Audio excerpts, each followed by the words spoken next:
Hello दोस्तों, अपनी literary terms की सीरीज़ में आज हम लेटर के और एल से बिगिन होने वाले टर्म्स की बात करेंगे दोस्तों।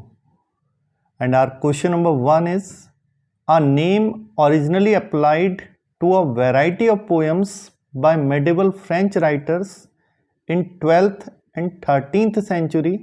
Some of them were lyrics but most were short narratives.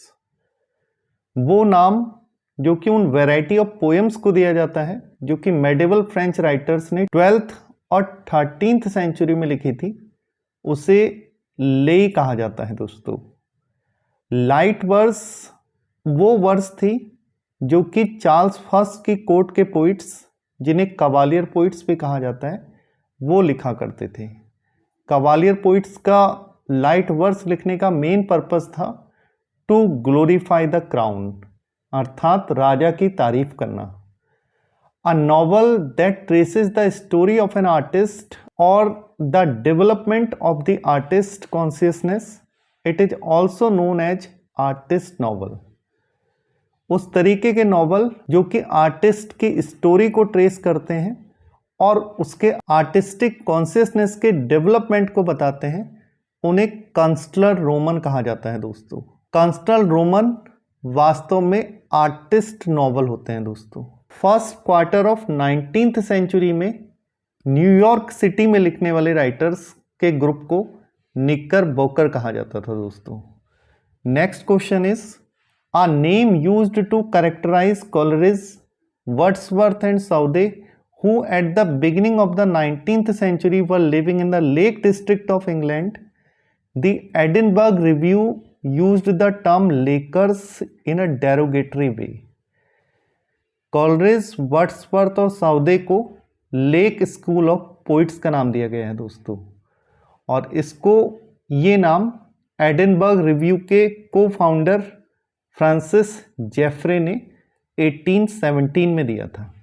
किलियार्ड school of writers Scottish writer का वो ग्रुप है दोस्तों जो कि स्कॉटलैंड के विलेजेज में रहने वाले आम लोगों की जिंदगी को दिखाया करते थे। Next question is the art of compiling dictionary और लेक्सिकन्स इज कॉल्ड लेक्सिकोग्राफी। डिक्शनरी बनाने की जो कला है उसे लेक्सिकोग्राफी कहा जाता है दोस्तों।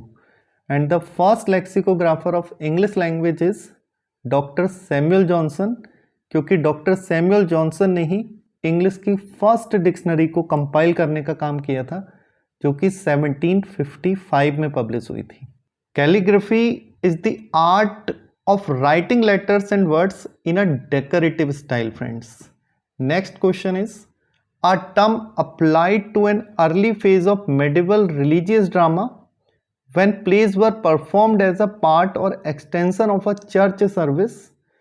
In their original form they were in Latin and the lines were sung or chanted rather than spoken. जब ड्रामाज का स्टार्टिंग वाला फेज चल रहा था तो ड्रामाज को चर्च के अंदर ही या फिर चर्च के पोर्च में परफॉर्म करा जाता था दोस्तों, और एक्टर और एक्ट्रेसेस भी चर्च के ही पादरी हुआ करते थे, और लैंग्वेज जो यूज होती थी वो लैटिन लैंग्वेज होती थी। इस तरीके के मेडिवल रिलीजियस ड्रामास को लिटर्जिकल ड्रामा का नाम दिया गया है दोस्तों। लिमरिक 5 लाइनों वाली एक नॉनसेंस वर्स होती है दोस्तों, और जिसकी राइम स्कीम होती है AABBA। Next question is a special form of understatement, it is the assertion of an affirmative by negating its contrary. He is not the brightest man in the world, meaning he is stupid. जब हम किसी affirmative sentence को जबरदस्ती negative बनाया जाता है, इस तरीके के फिगर ऑफ स्पीच या अंडरस्टेटमेंट के फॉर्म को लिटोट्स कहा जाता है दोस्तों। लोलाट्स तो जॉन वाइक्लिफ के फॉलोअर्स को कहा जाता है दोस्तों। जॉन वाइक्लिफ ही थे जो कि फर्स्ट ट्रांसलेशन ऑफ बाइबल लेकर के आए थे in the year 1382। Next question is the systematic study of the elements of language and the principles of governing their combination and organization is called, the correct answer is linguistics friends. Linguistics के अंदर ही किसी language के elements और principles का अध्ययन किया जाता है दोस्तों। Next one, a fairly short poem uttered by a single speaker who expresses state of mind और a process of perception, thought and feeling. The correct answer is lyric friends. और सबसे ज़्यादा लिरिक्स 18th सेंचुरी के and में और 19th century के starting में लिखे गए थे। Next question is, the kailyard school was a literary movement in this country in the late 19th century. The school is known for its sentimental and romantic depictions of Scottish village and the use of local dialect. तो kailyard school का संबंध Scotland के writer से है दोस्तों। Next one, a literary man who occupies himself with the writing, criticism और appreciation of literature, ऐसे आदमी को लिटरेट्योर कहा जाता है दोस्तों।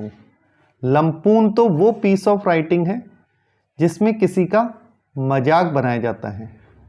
Writing that focuses on speech, dress, mannerisms, habits और thought and topography peculiar to a certain region is called local colour.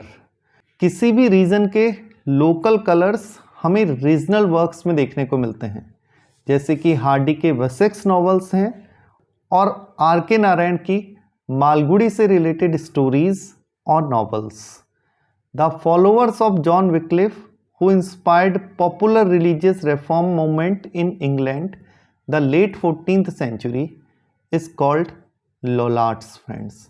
लोलार्ड्स John Wycliffe के फॉलोअर्स थे और जॉन वाइक्लिफ को the morning star of reformation के नाम से जाना जाता है दोस्तों। Next question is, Swiss linguist Ferdinand de Saussure discusses the concept of langue and parole in his book. Ferdinand de Saussure की बहुत फेमस किताब है जिसमें वो लैंग और पैरोल के बीच के अंतर को हमें बताते हैं, और उस बुक का नाम है कोर्स इन जनरल लिंग्विस्टिक्स, जो कि 1916 में आई थी दोस्तों। द प्रिंसिपल्स ऑफ साइकोलॉजी भी एक इम्पोर्टेंट बुक है जो कि विलियम जेम्स के द्वारा 1890 में पब्लिश की गई थी, और इसमें उन्होंने स्ट्रीम ऑफ कॉन्शियसनेस नाम का टर्म दिया है। French term langue stands for the system and rules, parole on the other hand refers to the act of blank. Ferdinand de Saussure अपनी book course in general linguistics में बताते हैं कि Lang के अंदर वो सारे ग्रामेटिकल रूल्स या पूरा सिस्टम आता है जो कि हमें काबिल बनाता है बोलने के। मीन्स लैंग के अंदर सारे नियम और कानूनों को हम पढ़ते हैं और पैरोल में उन नियम कानूनों का प्रयोग करते हुए हम बोलना स्टार्ट करते हैं। So langue is related to system and parole is related to speech friends. Next question is, the club which was formed in London in 1764 at the suggestion of the painter Sir Joshua Reynolds and with the cooperation of Dr. Samuel Johnson, इस club को literary club का नाम दिया गया था दोस्तों। इसे doctor Johnson's circle के नाम से भी जाना जाता है। With this I and today's class friends, thank you very much.